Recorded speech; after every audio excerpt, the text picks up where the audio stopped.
नमस्कार. आपण ऐकत आहात चैत्राली यमगर लिखित एक नाते असेही भाग 2. श्रेया श्रेया रंगीत तालीम घेऊन आपल्या घरी जातच होती की रस्त्यावर एक बुलेट तिच्या जवळ आली आणि तिला हाक मारली त्या बुलेटवाल्याने. हा सरपंची, बोला ना. तिने पुढे आलेले केसांच्या बटा हलक्याच हाताने मागे घेत म्हटलं. चेहऱ्यावर एक नाजूकशी स्माईल होती. पोरी, तू तरी मला कमीत कमी सरपंच नको बोलू. तसं तेही आता हलके हसत तिला बोलतात. तू मला माझ्या राधेवानीच आहे ग, आणि त्यात माझ्या खास दोस्ताची पोरगी आहेस. निदान एकटं असताना तरी काका म्हणत जा. ते थोडं पुढे नाराज होतच बोलत होते. बरं काका. तसं तीही आता अजून थोडी मोठी स्माईल करत बोलते. असं वाटत होतं स्माईलमध्ये की ते तिला असंच काहीसं म्हणणार होते. हे तिला ऑलरेडी माहीत होतं. बरं, ते सर्व सोड. मी तुला काही सांगायला आलो होतो. ते सांगायचं राहून जाईल बघ आता याद. तेच मग पुढे बोलतात. हो बोला ना. काय बोलायचं होतं? आणि काही काम असलं तरी मुलगी या नात्याने हक्कानं सांगा. काकी माहेरला गेल्यात ना काल? तीही मग आता थोडं गंभीर होत बोलते. तेच ना. तसं आता सरपंच कपाळावर रब करत बोलतात. अगं हिचा भाऊ खूप आजारी आहे. त्यामुळे ती काही बघ अजून आठवडा येत नाही. आणि तुला तर माहीत आहे, हे सर्व आपल्या सर्जेचे मित्र आहे, माझ्या बहिणीच्या मुलाचे. त्यामुळे या गेस्टना मी पाहणार होतो. पण ते आता खूप परेशान झाले होते, हे बोलण्यातून कळत होतं. कळाले तुम्हाला काय म्हणायचं आहे ते.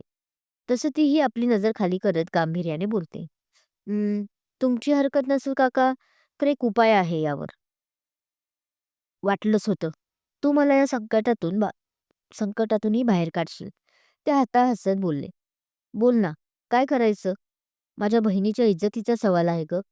सर सर्जाचे म्हणणे खूप जवळचे सर्जाचे म्हणे खूप जवळचे मित्र आहे. त्यांच्या बोलण्यातून काळजीही दिसत होती. मी म्हणत होते काका, ती आता थोडी बिचकतच बोलली. तुमची काही हरकत नसेल तर तरच हं. ती तरी जरा अंदाज घेत होती. अगं हो ग, मला माहीत आहे. तू चांगलंच काहीतरी सुचवणार. बोल तू बिंदास. तसेही तिला दिलासा देत बोलतात. मी आणि बाबाच असतो घरी. ते तुमची हरकत नसेल तर आमच्या वरच्या माडीवर ते राहू शकतात. म्हणजे तुमची हरकत नसेल तर. पहा म्हणजे. ती अजूनही जरा दबकतच बोलत होती. अरे हो, हे तर माझ्या लक्षातच आले नाही. तसं आता त्यांच्या चेहऱ्यावर प्रसन्नता आली आणि ते त्या खुशीतच बोलले, हातावर आपल्या टाळी देतच. हां, मी आत्ताच तुझ्या बाबाशी बोलून घेतो. त्याला जर हरकत नसेल तर मग काय प्रश्नच मिटला. जेवणाची वाटल्यास व्यवस्था आपण दुसरीकडं करू. ते त्याच उत्साहात बोलत होते. अरे काका, त्याची काही गरज नाही. मी करेल. असे किती जण असतील ते? तशी ती त्यांना मध्येच सोडत बोलते. 5-6 जणच असतील ना. मी करेल त्यांची व्यवस्था. अगदी व्यवस्थित. ती आता हसून बोलते. डोळ्यात चमक होती. पण का? हे तर फक्त तिलाच माहीत होते.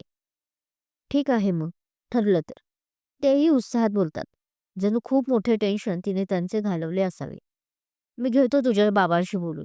असं म्हणून ते तिला बाय करून निघूनही जातात. तसं ती एक दीर्घ श्वास घेते. चेहऱ्यावर नकळत स्माईल आली होती आणि त्याच आनंदात तीही घरी जाते.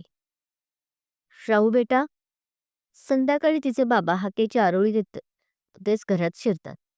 खुंटीला आपला सदरा काढून ठेवून परत हेक मारतात. कारण त्यांच्या पहिल्या आवाजानेही ती नेहमी पळत येणारी आज मात्र आली नव्हती. ही कुठे गेली म्हणायचं? ते आता दुसरा सदरा घालत विचारात पडले होते की अरे बाबा, तू कधी आलास? हातातील एका मांजरीच्या पिल्लूला प्रेमाने कुरवाळत तेवढ्या श्रेया आत येत बोलते. हे काय, आत्ताच आले. पण तू होती कुठं? त्यांनी त्या मांजरीच्या पिल्लाला गोंजरत काळजीनं म्हटलं. म्या म्या तर इथंच आहे की. पण तिने हे बोलताना आपली पाठ केली आणि जीभ चावत म्हटलं. म्या कुठं जाणार ना? तुला या घरला सोडून तुला या घरला सोडून हम्म बरं. ते सरपंच भेटले होते. पण त्यावर जास्त काही रिॲक्ट न करता आता तिचा बाबा मधुकरराव बोलायला लागले. ते पाहुणं आपल्याच घरला उतरू दे म्हणून विनवणी करत होते. त्यांनी तिला माहिती देत म्हटले, "वय का? मग?" पण तिने असं रिॲक्ट केलं, की "यातलं बुवा मला काहीच माहीत नाही." "मग तू काय म्हणालास? तसं हाच बोलला असशील ना? नाहीतरी आपली माडी आहेच की मोकळी." ती पुढे बोलली, पण आपण माती खाल्ली हे तिला एव्हाना लक्षात आले होते. मधुकर तसा भला माणूस होता. सगळ्यांचं भलं व्हावं असं त्याला वाटत होते. पण असं एक होतं, की तो या शहरातील लोकांचा रागराग करत होता. आणि आधीपासून नाही हं, गेल्या 3 महिन्यापासून. आता का? याचं उत्तरही मिळेल तुम्हाला. तरीच म्हटलं, तो एवढं माडी-माडी का करतोय? तसं ते आता तिचा कान धरून बोलायला लागतात. आवाज इतका शांत होता, की ते चिडले आहेत, की अजून काही मनात आहे हे कळत नव्हते. "तूच बोलली ना?" म्हणतच अजून तिचा थोडा कान पिळला. "हां, म्याच बोलले बाबा. पण कान सोड ना, लय दुखतोया." ती कानाला हात लावतच म्हणते. ठीक आहे." तसं ते कान सोडतात. "बरं मग लागा तयारीला. माडी एकदम झक्कास स्वच्छ करा. मी वाटलंच महादूला सांगतो तुला मदतीला. जा, आता 1 कप चाय टाक." ते आता हसून बोलतात. "म्हणजे तुला काही त्रास नाही ना बापू?" ती थोडी अस्वस्थ होत बोलते. "नाही म्हणजे ते शहरातून येत आहे आणि ते सर्जाचे मित्रही आहे ना." ती आता किचनच्या दारात उभी असते आणि दाराला आपल्या एका बोटाने रब करत खाली मान घालून उभी असते. "नाही बा, मला काहून त्रास? आता ते आपल्या सरपंचचे पाहुणे म्हणजे आपले बी झालेच की." पण आता ते शांत होते. "जा आता बिगी-बिगी आणि चाय आण बरं."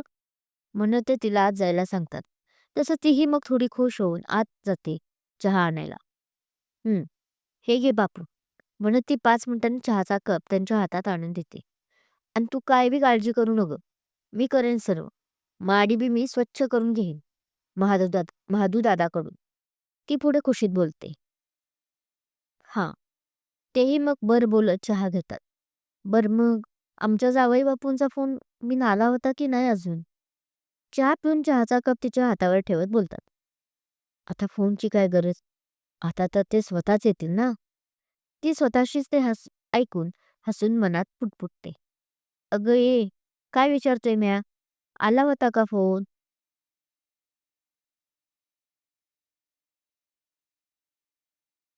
पण ती त्यावर काहीच बोलत नाही आणि नुसती हसत उभी आहे. म्हटल्यावर ते तिला विचारतात. "आ? नाही, नाही आला अजून तरी. पण येईलच की या 2 दिवसात." ती मग आपल्या भावनेतून बाहेर येत बोलते. "तू काय बी काळजी करू नको बापू. चल, मी स्वयंपाक करायला घालते." असं म्हणत ती लगेच किचनमध्ये पण वळते. पण बापूच्या डोळ्यात मात्र पाणी येते, आपल्या लेकीकडे पाहून. "श्रीरामा, काय भाग्य लिहून आली आहे ही पोर, काय कळेना बाबा." ते हात जोडत म्हणतात आणि तसेच शांत बसतात. क्रमशः एक नाते असेही. कथा कथा कशी वाटत आहे हे समीक्षामध्ये सांगत जा वाचक हो. Thank you. कथा आवडत असल्यास लाईक करा, कमेंट करा, शेअर करा. आणि हो, नवीन असाल आणि चॅनल अजून सबस्क्राईब केला नसेल तर सबस्क्राईब जरूर करा. Thank you.